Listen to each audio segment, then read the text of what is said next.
ખોબા ભરી ભરીને નાંખાતો આ પાવડર કોઈ જંતુનાશક દવા કે ડીડીટી નથી, એની અમે તમને ગેરંટી આપીએ છીએ.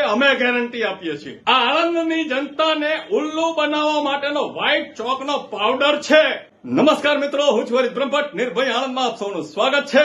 કોઈ નેતા જ્યારે આપણા શહેરની અંદર પધારવાના હોય ને, તો આ નેતાઓને ખુશ કરવા માટે આવો અલગ અલગ જગ્યાઓએ રસ્તાની બંને બાજુએ આવો પાવડર છાંટવામાં આવે છે.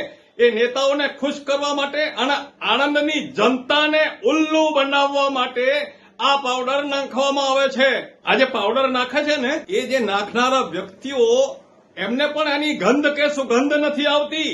એમણે પણ મોઢા ઉપર કોઈ કપડું નથી બાંધ્યું.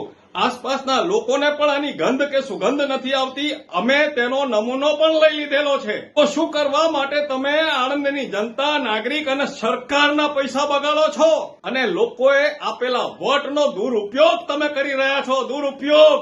આવનારા ઇલેક્શનની અંદર જ્યારે તમે વોટ માંગવા ફરી જશો ને, ત્યારે જનતા તમને આ બધું યાદ કરાવશે. યાદ. અને જો જનતા યાદ નહીં કરાવે ને, તો અમે તો યાદ કરાઈશું જ.